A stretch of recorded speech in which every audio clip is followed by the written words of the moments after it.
listening to episode 94. Dyslexics are not all alike. Welcome to the podcast. I'm so glad that you are here, and welcome and happy 2022. It's so crazy to think that we are already in 2022, and I don't know about you, but I am hoping for a more positive 2022 and just a year of, growth, and a year of just slowing down a bit as well. So we'll see how it goes. So I'll keep you updated on that. So today I wanted to talk specifically about dyslexics. And one of the things that I've seen quite a bit over the last few months is advice.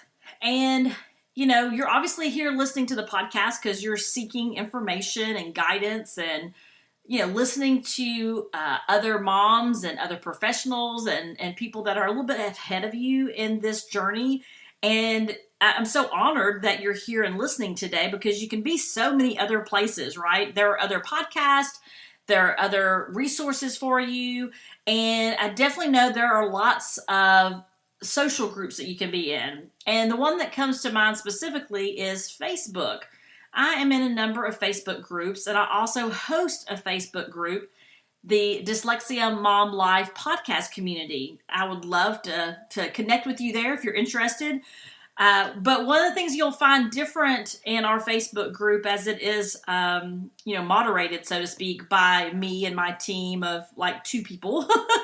And then the people that are already in there are like-minded parents and professionals. So I say that, though, to say that, it's a great place to go, though, right? Like you can type in, for example, in December, I went to a class with a friend of mine to learn how to hand knit. What is it called?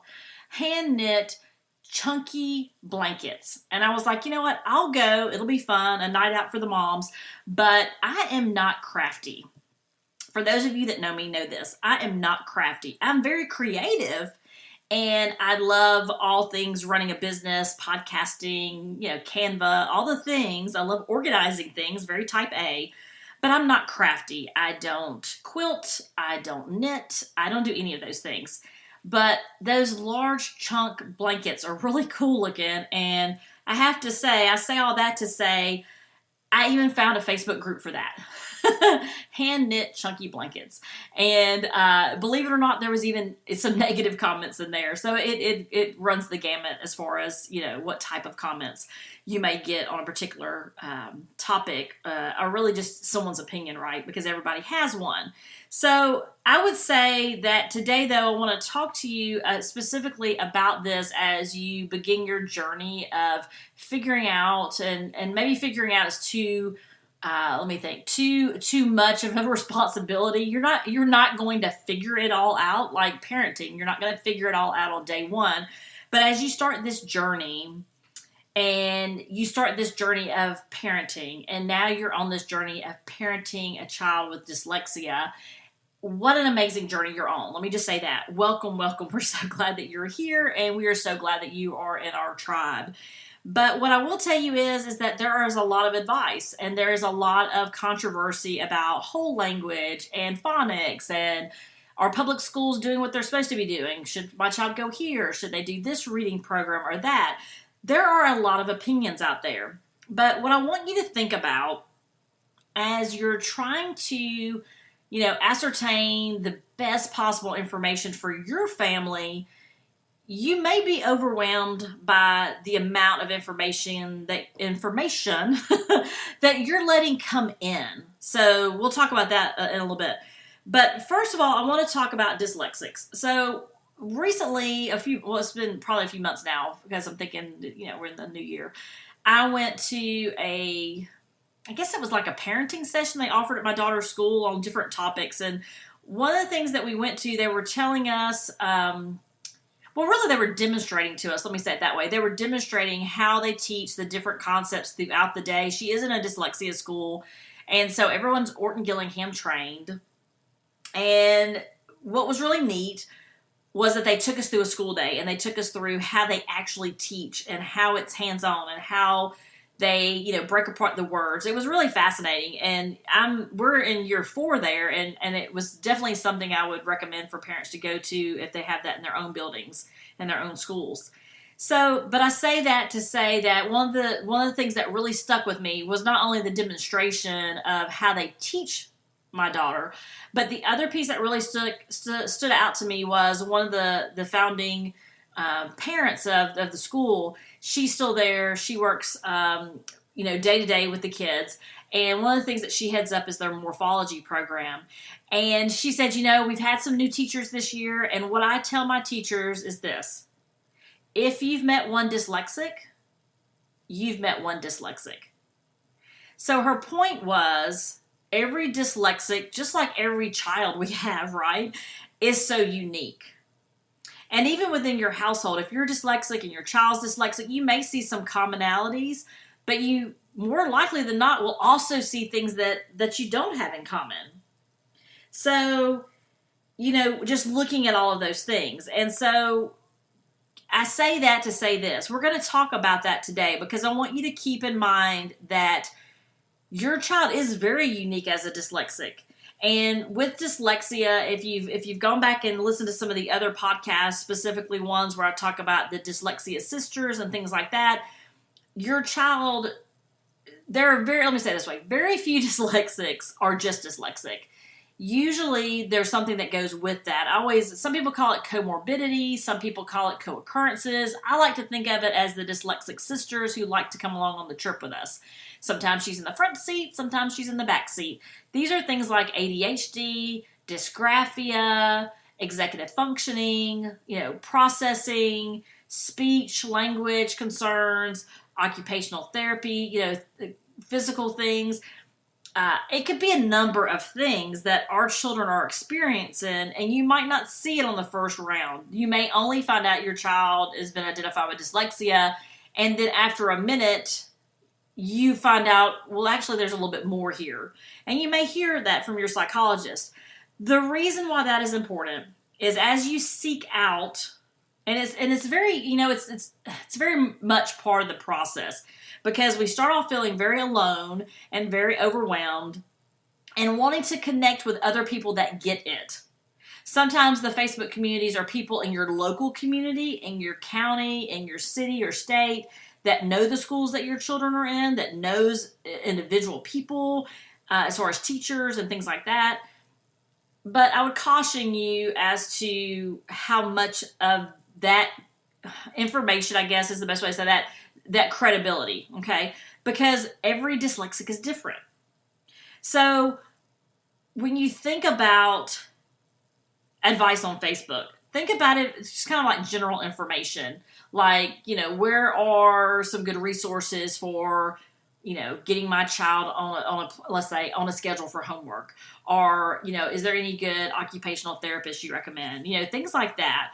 But I've seen a lot of people here recently, and I say a lot, like every time I go on, I'll see someone make a comment about their child was recently diagnosed. And we get some of that in our own community too, which is fine. We want to support and uplift your family.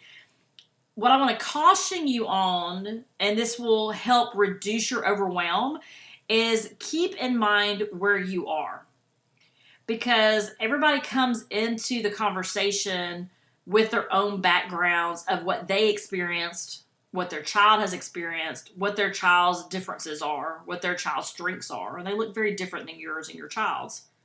So when you think about listening to others on Facebook, absolutely a great place to get started. I'm not saying don't go there, although you might, good time of the year to be taking that audit on, are these social accounts I'm a part of, are these email, lists that I'm on, or are these things that are helping further my education and help further support me? Are there things that keep me feeling, bad about where I am, making me, just not lifting me up, so to speak? So when you run across those threads in Facebook groups, and either you are the one asking for help, or you read other people saying, I'm really concerned, and, it's usually these big, long paragraphs of information, right? And then you'll have, just tons of responses. Sometimes people are trying to sell you their program, right? Like, there are people that I don't do this, but there are people that are entrepreneurs. There are people that are tutors. There are people that will go into those groups to try to pull customers toward them. Some people do that out of a sincere heart of service that they want to serve. So if you go in and say, I'm looking for an online tutor, and someone says, well, I'm a tutor and I'm in this group, that's harmless. What you want to be careful for, though, is people that are giving you definites. Well, it sounds like your child will need 4 years or 2 years of 5 days a week, 2 hours a day, even in the summer, which, yes, you will need summer remediation, your child will. But that person knows nothing about you other than the few little anecdotes you put in Facebook. They haven't, so let me go back there for a second. So when you start giving credibility, I want you to take a pause and I want you to think of these 5 things. First is, I want you to keep in mind, what is your child's current age? Because many times the advice you're getting in a Facebook group or someone's making a comment in another social media account, they're making comments again based on their own child's experience. Well, if their child's at a different grade level, several steps above you or below your child, their perception is going to be different, right? So I want you to think about your own personal child's age. I want you to think about what type of resources and availability to resources do you have. 3, I want you to think about what are the actual recommendations in your child's psychoeducational. If your child has been identified with dyslexia already, that was done through some type of testing. At the time, you were probably overwhelmed. You may still be. Go back to it. I go back to ours sometimes. Our daughter's in 5th grade. I go back to our 1st grade evaluation and try to reread sections that I might have misunderstood or that I want to get a better understanding of. So go back there and see what are the recommendations based specifically on what learning differences and strengths your child has at that time of that evaluation. You need to also think about your child's emotional health. Where is your child now as far as, are they showing signs of really struggling at school? And I don't mean just they can't, I won't say just can't, but let's say they're struggling with spelling is one thing. But if your child's waking up with stomach aches, headaches, are they showing symptoms that their body is saying there's not something right here? For us, that was, we only did at the beginning 1 day of Orton Gillingham tutoring a week, and then we did 1 day of speech pathology, did speech therapy 1 day a week. Keep in mind at the time, though, she was in the 1st semester of 1st grade. It just didn't make sense for us to load her up every afternoon. That wasn't best for our family at that point in time. And the last thing I want you to keep in mind is you know your child best. You know your child best. Because when you go in and you really start kind of diving into, and you may even see in my group, if someone says you should do X, Y, and Z, and they're very definitive about it, then you will see me say things like, keep in mind that children pace at different levels, or that, this is all individualized, or, have you looked back at your psychoeducational recommendations and evaluations? Like, I'm going to give you some clues there that, the person is well-meaning, but sometimes in these groups, you'll get information that can be a little overwhelming. You may get information which could be accurate, right? Maybe it was accurate for that person that it took their child, 90 minutes a day for X amount of years for X amount of days a week. Maybe it's 4 days a week at, let's say, an hour and a half. But what age was their child? What age is your child? So when you think about really taking their advice and running with it, and you're really thinking about the credibility of that advice, which, this whole platform is about moms helping other moms, right? Like, I do have a background in education. I do have a background in civil rights related to education, but mostly I'm serving through what I think as a mom. But yes, my background does include all those things, and it is part of the whole package that you see. When you're on Facebook, you don't really know, does this person really know what they're talking about? I don't say that I'm a dyslexia tutor. I'm not. So if you want someone that has OG teaching experience, that's not why you're here. But I absolutely am here to support your journey as a mom. I just want you, if you're finding yourself to be overwhelmed, take an audit. This is 2022. It's a great time to do that. Take an audit of your social accounts. Take an audit of your email accounts. Well, I mean, even take an audit of the friends you're around. If you are finding that you don't have like-minded friends, and I want to caution you there, though, because I do love having different people in my network that challenge me and that make me think differently. But what I'm talking about is if you have people in your Instagram feed and you're constantly bombarded, or let's say there's one particular person or group and you're like, gosh, I just don't like that messaging. Or maybe you feel bad every time you read something from them, like physically just your mood changes. It's okay to delete that. It's okay to unfollow, right? It's okay to do those things. And I do that periodically.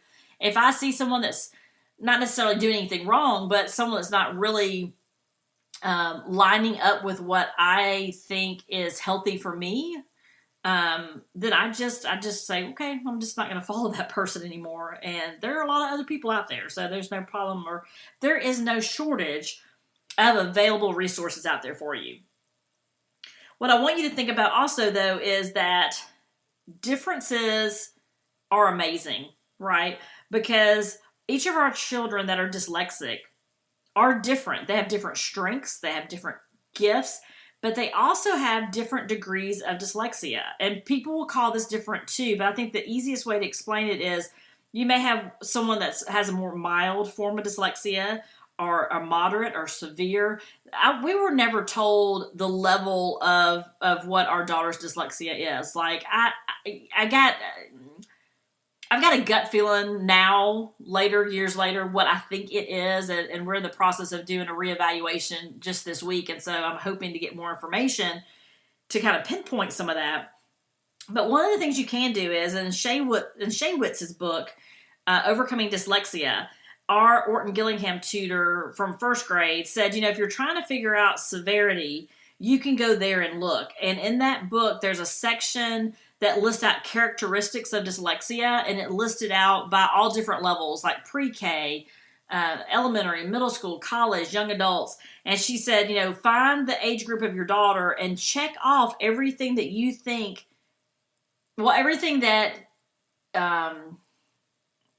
check off every characteristic, I guess is what I'm trying to say. And she said, if it's a large number, then that's your severity. Like, you can do it that way.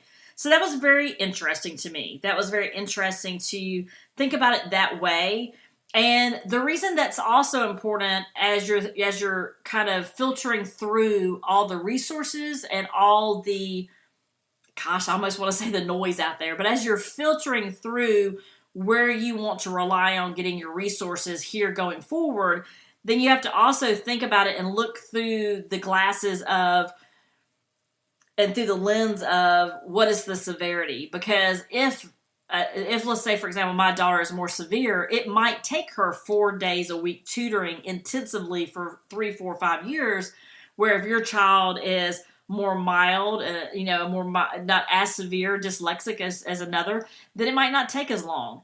But you need a psychologist to work with you to tell you that. You need someone that's either a specialist, someone that's in the area that can really look at your child's test scores and give you some ideas about what that's going to look like. Unfortunately, probably 80% of the time, you're not going to be able to get that inside the walls of a public school, unfortunately. And I say that very respectfully. I worked in a public school for many years. My husband still does teach in a public school setting. It's just the structure of how it's set up. Plain and simple. That's just the structure of education. There are some states that are making huge moves toward really training up people, but having someone on staff that is a specialist that really understands dyslexia, then they can really give you an idea of what you're looking at.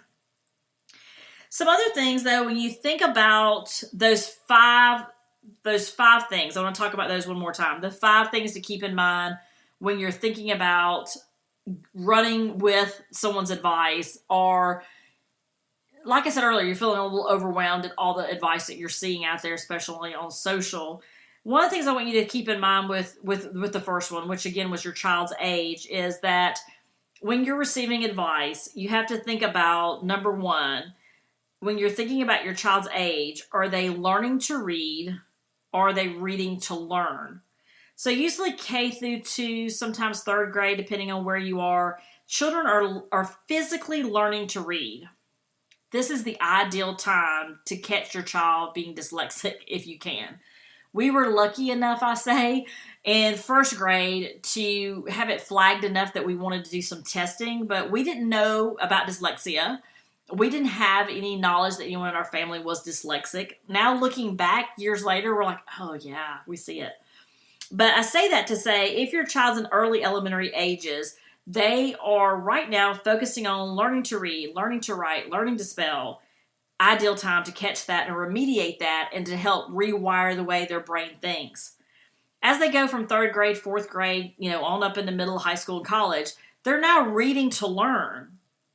And this is so important to remember because when you are thinking about, let's just say your everyday activities, what do you do every day? And think about one thing. Is it, maybe you send an email at work, or maybe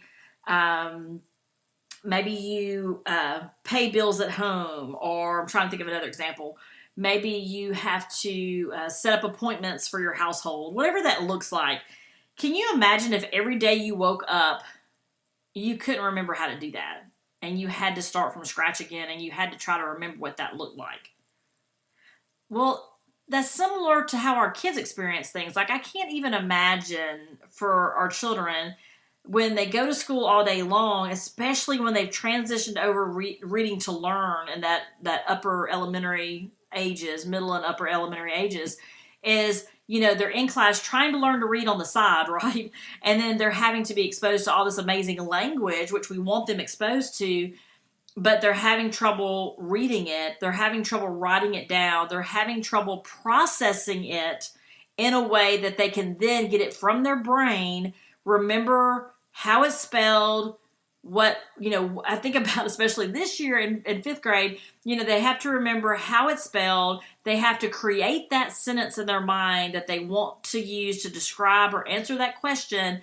Then they've got to put pencil to paper and remember how to write all that out and retain the subject and the verb. And I mean, really, when you think about the mechanics of writing, that can be overwhelming.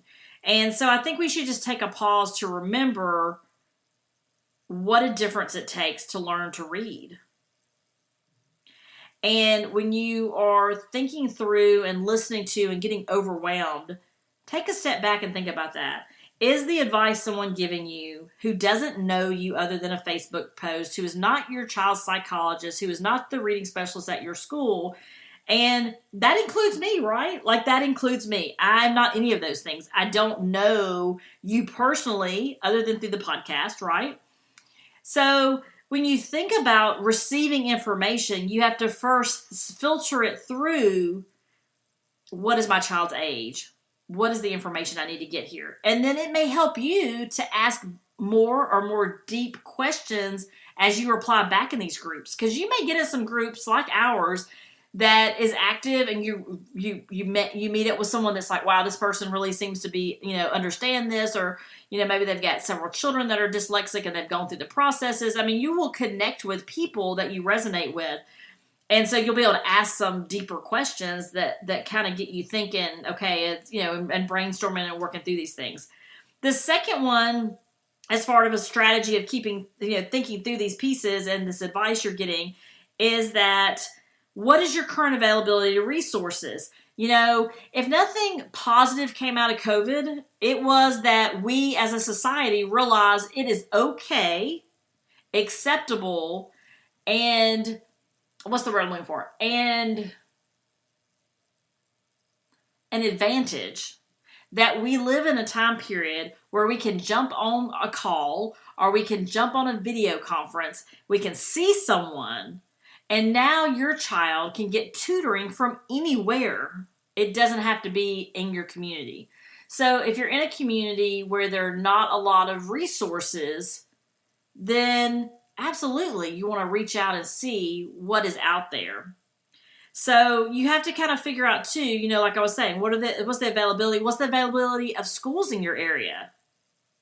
Another great way to go down kind of a rabbit trail is, I'm in several Facebook groups. I've raising my hand. I've done it too to say, I'm looking for a school in X area of town.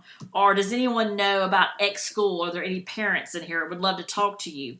Again, if you've met one dyslexic, congratulations, you met one dyslexic.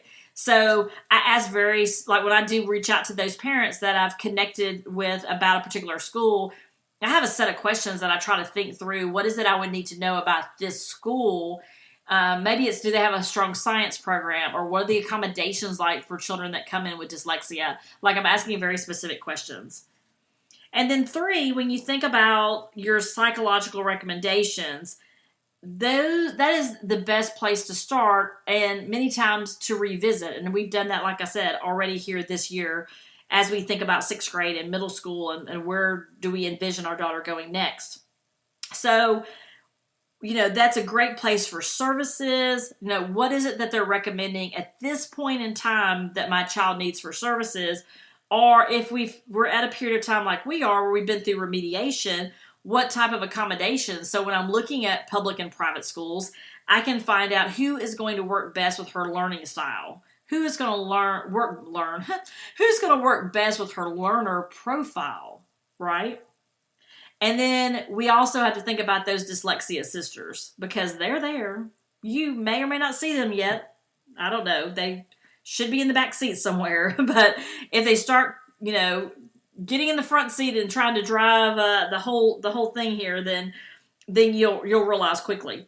So you're looking at all those things, though. You're looking at, what are those recommendations? And then those are questions that when you're digging deeper in a Facebook group or any type of group where you're talking about a particular school, or maybe you're at an open house even, and you want to ask another parent about something. Like, I've been on some tours where they had parent volunteers giving tours. You can dig down and ask, I am kind of curious for students that transfer in here that are dyslexic, what type of accommodations, and then they rattle off the normal list, and then you follow up with, okay, well, what about, students that process slower? Like, are there reduced assignments? Do you give them extended time on testing? What does that look like? You're having all those conversations, and unless you know that, you don't know to ask, right? So this whole episode is about educating you as well. And then the 4th one, when you think about your child's emotional health, you have to think through, how is your child right now today? Is your child sleeping? Is your child being bullied at school? How are they currently responding? Like, that is where you have to start many times, because if your child is so emotionally fragile, yes, absolutely, they need to be remediated for reading, yes, because that's the underlying piece there. But you may have to also layer on some type of counseling to work with your child. It could be very severe anxiety. It could be a number of things. Again, no one's going to have your complete learner profile in front of them. So things to ask, though, to think about. And then I want to say, if you're here and you've been here for a minute, this is not going to be a surprise, which is, your child best. Trust your mom instincts.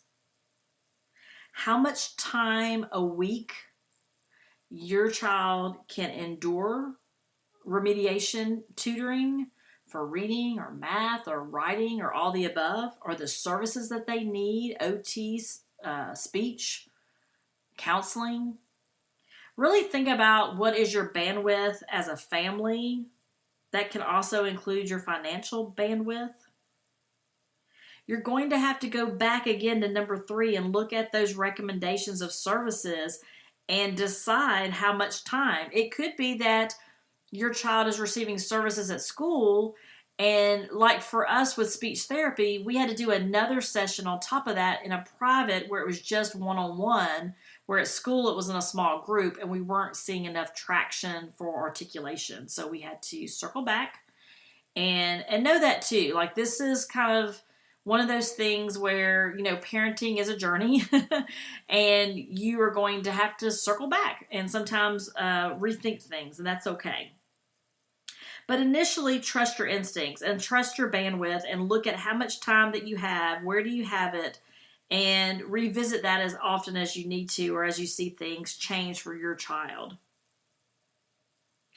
I want to finally end by saying that your child is unique, your child is amazing, and you were chosen to be his or her mom. You got this, Mom. You got this. I don't want you to not look at resources. I don't want you to feel like you have to be alone. You are not. There's one thing that I have learned. Yes, I guess I kind of have a love-hate relationship with social media. If you can't figure that out by now, I've met some amazing people through social and through my podcasting, and you will find that this dyslexia community of parents are amazing.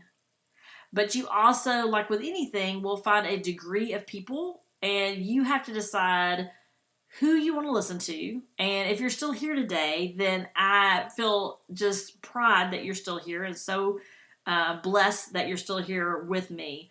But you have to even think outside of that as to who you let in your tribe and who is going to continue to lift you up and also hold you accountable when you need that. If you're looking for some more dyslexia resources, you can find those at dyslexiamomlife.com, along with the show notes of today's episode. You can also find links to other podcast episodes and a kind of a get started list that will help you out. And if you're hearing things in some of these episodes that really resonates with you, keep in mind that 1 in 5 are dyslexic. If you go back to that amazing Facebook that you have, or your Instagram or Twitter or whatever you're using for social, and if you're not, bless you, please email me. Let's talk. I want to hear that.